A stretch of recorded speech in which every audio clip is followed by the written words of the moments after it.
Olá, internautas, iniciamos mais um programa Gestão Executiva e hoje nós temos aqui um bate-papo com um grande profissional e também escritor, William Bezerra. William, gratidão, viu? Eu que agradeço, muito obrigado Kendi, aqui, pelo convite e pelo espaço. Perfeito. William, fala um pouquinho onde você nasceu, um pouquinho da sua trajetória profissional, depois nós vamos falar do capítulo do seu aí no livro, tá? Ok, eu sou aqui de São Paulo, natural aqui da capital. Eu comecei a estudar contabilidade com 14 anos, curso técnico. Tá. Gostou? Gostei. E com o tempo, né, eu entrei em auditoria, então eu venho de auditoria no mercado tradicional, né, middle marketing, que na época tinha o nome de empresas familiares. Ok, perfeito. Né? Eu vi ali que era um espaço amplo para eu me aperfeiçoar em auditoria. E aí depois de 2007 houve um boom de IPOs no Brasil e aí as empresas começaram a fazer muitas aquisições. E com isso eu me especializei em due diligence, que é um procedimento de análise de uma oportunidade de compra de empresas. Isso, então, só para traduzir pessoal é assim, você vai comprar uma empresa, então esse due diligence significa você faz uma varredura na empresa. Exatamente. Né, para falar para os acionistas o seguinte, vale ou não vale a pena, ou pontos fortes, pontos fracos daquela empresa. Exatamente. Para dar as probabilidades de crescimento ou não, né? Ou até de não comprar. Exatamente, para ver se aquilo que foi proposto pela empresa que quer ser adquirida realmente fica de pé, né? Se concretiza, se a oportunidade vale a pena ou quais pontos que o investidor, que muitas vezes ele acaba entrando no negócio, mas ele precisa se proteger de alguma forma de riscos e contingências, só que o principal é entender o espelho da operação. Sim. Que é muito além do balanço. Perfeito. Agora, essa parte aí, ela do papel parece boa, mas na prática ela é um pouco dolorosa, porque não necessariamente você compra uma empresa e fica com todos os funcionários. Você escolhe os que você quer ficar, né? E assim por diante. Existe um processo de transição, porém, quando você vai até talvez um nível de venture capital, onde você tem ainda o controle está na mão do fundador, você tem uma integração um pouco melhor, porque a equipe parte do pressuposto que a equipe permanece, as métricas permanecem, o dedo do founder ainda continua na operação, né? Então isso suaviza esse processo doloroso. Exato. A parte de negociação é bem mais dolorida. A parte de negociação, levantar todas as métricas, levantar o meu relatório, ir para a discussão de mesa, isso sim é bastante dolorido. É verdade. Eu me recordo aí, teve um ano que o Itaú tinha comprado o Banco Nacional. Uhum. Então, na época, o Itaú tinha, acho que, se não me engano, 25 mil funcionários e o Nacional tinha 15 mil. Um ano e meio depois, o Itaú continuava com 25 mil. Como se é lógico que ele pegou os bons daqui, os bons de lá, mexeu, mas é quase que como se tivesse mandado todo mundo que era do Nacional. Essas grandes transações realmente têm um impacto um pouco mais forte da empresa que foi adquirida. Isso, principalmente a automatização, né? Exatamente. Você tem aí um tipo de governança sobrepondo sobre outro, que às vezes não tem governança, então é um pouco mais dolorido, né? Porém, como eu sempre explorei muito a questão do middle marketing, né, que realmente é a antiga empresa familiar, então isso você tem são trabalhos mais complexos, você tem um alto grau de comprometimento para ajudar aquela empresa na gestão, na governança. Sim. Porém você consegue criar também, auxiliar ferramentas para cultura daquelas pessoas, para que elas permaneçam na equipe, né? E não apenas isso, né? Você tem já uma visão um pouco mais estratégica, porque essas aquisições menores, elas muitas vezes estão ligadas a crescimento, né? Crescimento, então é difícil você ter talvez um impacto muito relevante, né? E no caso de empresas familiares, muitas vezes você analisando, a empresa cresceu demais, aí, às vezes, é recomendável o seguinte, para não doer muito para o pessoal, eles ficam no conselho de administração e contratam executivos para tocar a exatamente, empresa, né? Exatamente. E aí, com o passar do tempo, né, quando eu montei a Diligia Consultoria,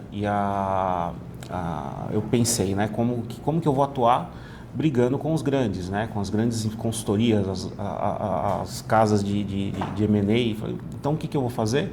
Eu vi uma oportunidade no ecossistema de inovação em startups. Ah, que bacana, sem dúvida. Então eu foquei, porque realmente era um mercado que ninguém estava prestando atenção na época. E às vezes assim, o pessoal com muito desejo de realizar as coisas, mas com pouca experiência. Exatamente, só que eles são altamente qualificados para criar novas tecnologias. E não tem medo de desafios, né? E não tem medo de desafios, né? E aí você tem uma visão de mercado muito ampla, porque você tem um conceito de escala muito diferente. A escalabilidade é um ponto crucial dessas soluções, né? Então, só que para você escalar de forma agressiva, você tem que administrar o caos. Exatamente, Você tem que administrar o caos. Porque a empresa é uma empresa que ainda depende muito de investimento, seja do fundador quanto de investidores, porque o que a gente chama, ela tem uma fase que a gente chama de Dead Valley. É o Vale da Morte, literalmente, onde muitas das startups acabam... E exige sacrifício essa época. Muito sacrifício. Então, com a Diligea, eu comecei, né, pela minha experiência com due diligence, fusões e aquisições, eu comecei, alguns dos meus clientes falaram, William, a gente precisa de uma contabilidade que entenda esse mundo. Então eu fazia economia real e fazia startups. Aí eu falei, então eu vou abrir um escritório de contabilidade totalmente dedicado a startups e inovação. Que legal! E aí a gente tem, né, agora atua, né? Então, ou seja, usa a matriz de risco de due diligence para fazer o dia a dia contábil.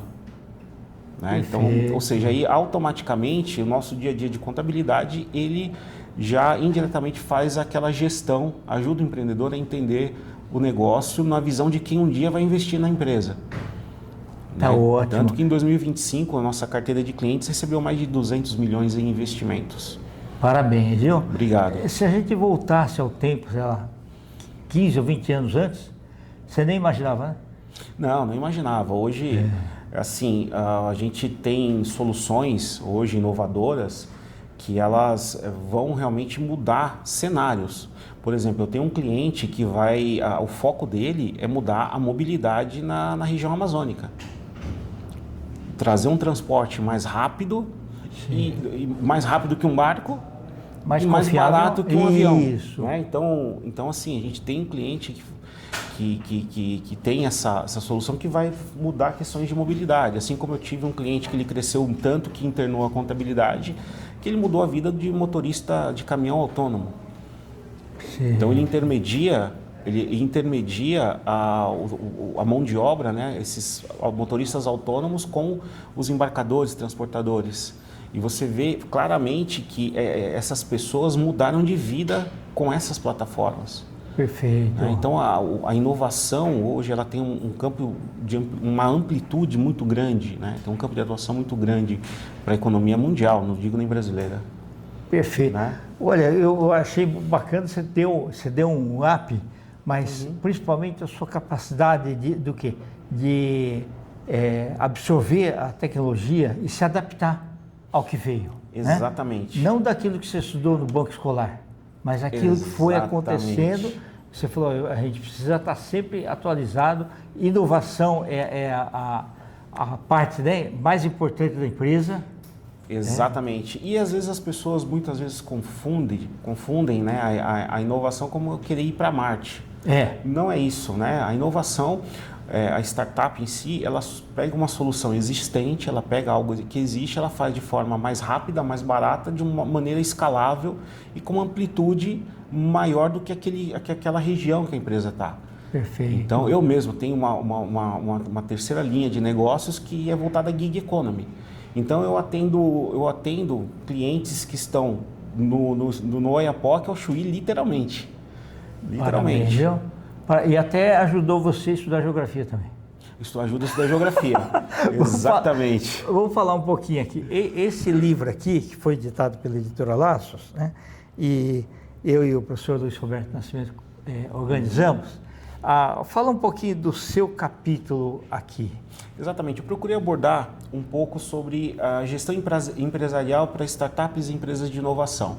Tá. Porque a gente está falando de empresas que crescem com uma velocidade muito grande. Então, assim, se numa empresa de economia real, né? Economia tradicional, você ter uma gestão sólida já é complicado, é um processo muito doloroso. Imagine uma empresa que simplesmente em um ano triplica de tamanho, dependendo da solução que ela oferece. Né? Então você tem, não é simplesmente fazer o caminho do dinheiro, você tem que criar métricas. Isso, não é só você falar, bom, põe mais prédios aqui e tal, a gente aluga salas aí e tal. E a capacitação do pessoal, né? Exatamente. E o compliance, a governança, a ética, como é que coloca isso em métricas? Eu costumo sempre falar o seguinte, né? A ética a gente não pode nem colocar no papel, já tem que estar no empreendedor. Já está incorporado. Então, muitas vezes, eu já neguei cliente exatamente porque eu não percebi isso no perfil dele. Então, agora, a questões de compliance é extremamente importante porque você, quando tem um negócio altamente escalável, qualquer vício ou erro que você deixa de observar no começo do projeto, ele vai criar uma mesma proporção quando você estiver faturando 10, 20 vezes mais. É verdade. Né? Então, ou seja, tem uma experiência muito boa de um estudante que estava se formando e ele tinha uma ideia para uma startup. Ele queria um contador simplesmente por questões burocráticas, mas falava, esse cara aqui ele atua com startup. Ele me indicou, tomamos um café, resumo da ópera. Eu me vi até ajudando ele a montar o MVP da solução dele. Nossa, entendi. Mas faz bem para você isso, né? Muito bem. Você pegar assim, porque você já tem mais ou menos o quebra-cabeças certinho. E isso ajuda ele. Você vê as lacunas assim, né? Opa, aqui precisa ser melhorado. Aqui, essa parte não existe. Esse daqui não precisa, né? E assim por diante. Não, exato. E é um desafio, eu estava falando até com o meu braço direito, né? O Caio, quero até mandar um abraço aí para ele. Perfeito. Inclusive, ele está convidado para ser entrevistado aqui, tá? Tá ok. E ele tem acompanhado toda a nossa jornada. Então, eu estava conversando com ele, né? Exatamente isso. Falei, olha, qual que é o desafio das startups de inovação para nós que atuamos dentro da contabilidade? É o quê? Hoje se fala muito em especializações, só que quando você pega uma startup, você muitas vezes tem uma solução de mobilidade, você tem uma fintech, você tem uma solução voltada para SD, então você tem que ter um conhecimento multidisciplinar. Verdade. E tem que ter um campo de atuação, um campo de visão em 360 graus.